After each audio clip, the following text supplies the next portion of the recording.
Freud's theory of psychosexual development claims that as we grow up, we pass through 5 critical phases. Our sex drive, which Freud called the libido, focuses in a different erogenous zone at each phase. The phases are called oral, anal, phallic, latency, and genital.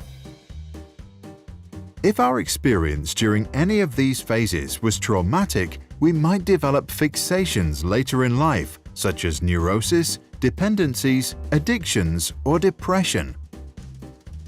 The oral phase, age 0 to 1. In the first year of our lives, we discover the world through our oral senses. Our main pleasure comes from sucking our mother's breast or a bottle. The conflict that occurs now is the weaning from our primary caregiver. Hans is weaned off his mother's breast without trauma. Ernst's mother stops feeding him within 4 months of birth, which is too early. Ida is often left alone crying when she is hungry. Hans becomes a healthy and independent adult. Ernst suffers from trauma and develops an oral fixation. He tries to compensate for it by chewing gum all the time.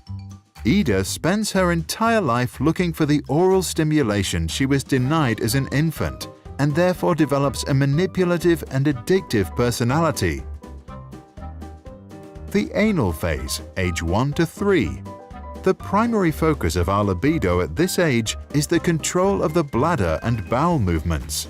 We have to learn how to use the potty. Hans' parents praise his attempts to use the toilet and encourage him to learn at his own pace. Ernst's parents force potty training on him too early and punish him for mistakes. Ida's parents neglect any efforts at potty training entirely. Hans develops a competent personality and a good and balanced relationship with authority. Ernst develops an anal retentive personality. He becomes an over-controlling and stingy adult with disgust for his own body and a tendency to obey authority. Ida develops an anal expulsive personality. She becomes messy, disorganized, inconsiderate of other people's feelings, and rebellious against authority. The phallic phase, age 3 to 6. Our libido now turns to the genitals as we discover the differences between the female and the male gender. The boys' conflict in this phase occurs as a rivalry with their father, also called the Oedipus complex. Ernst and Hans desire to possess their mother and fantasize about getting rid of their father. But they know that their father is stronger and fear being punished for their desire. Freud called this castration anxiety. Ida experiences penis envy. She believes that a penis is the key to power and domination and also wants one. Hans' father was very present during that phase. Later, Hans resolves this conflict by identifying strongly with him. He learns to take on a male role. As an adult, he respects both genders.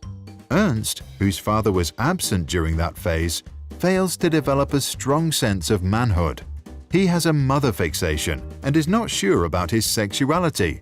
He also tends to be aggressive towards women and constantly needs to compete with other men. Ida, like all women, maintains her penis envy for the rest of her life, which in her case causes an inferiority complex towards men.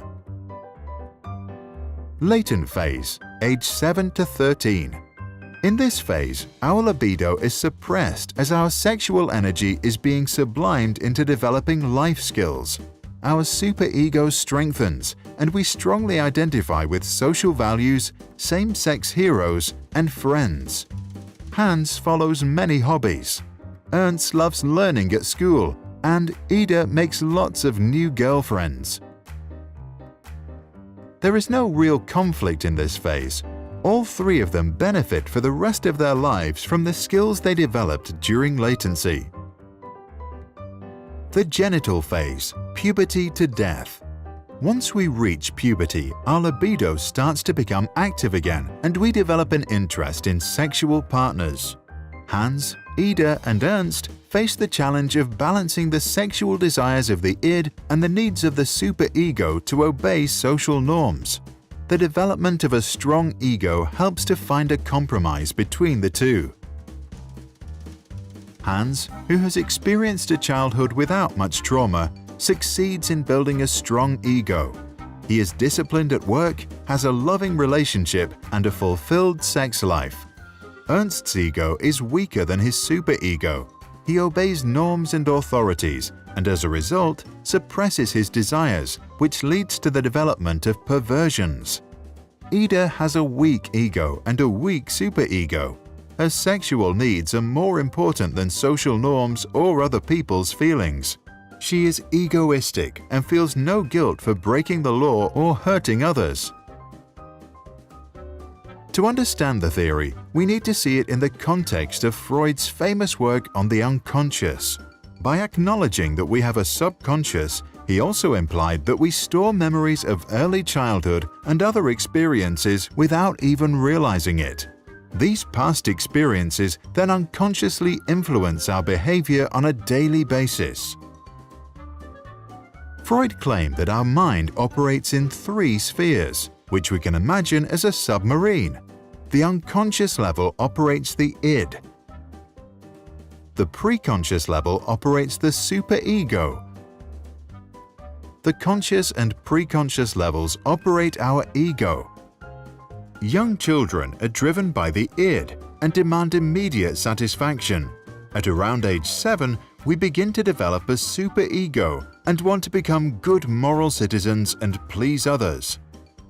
The ego is formed with adolescence to balance the two forces. Sigmund Shlomo Freud was an Austrian neurologist and the founder of psychoanalysis.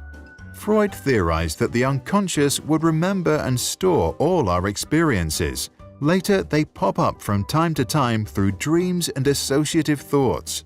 By revealing traumatic memories and desires through conversation, we can free ourselves from our neuroses and live a more healthy and fulfilled life. He recommended, we should not strive to eliminate our complexes, but to get into accord with them. They are legitimately what directs our conduct in the world. What do you think about this theory and the practice of psychoanalysis? Is there some truth in it? Do we have an unconscious? If so, does it really store all our childhood experiences and influence our behavior as adults? Please share your thoughts in the comments below.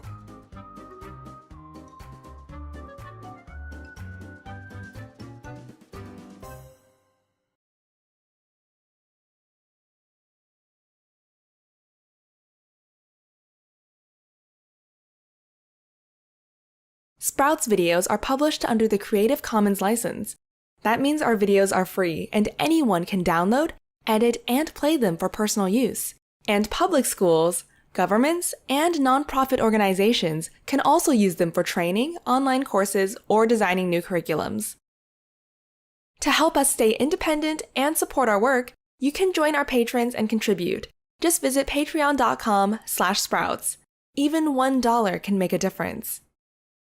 If you have deep insights into academic topics and want to help us explain complicated ideas in simple language, please contact us at sproutsschools.com.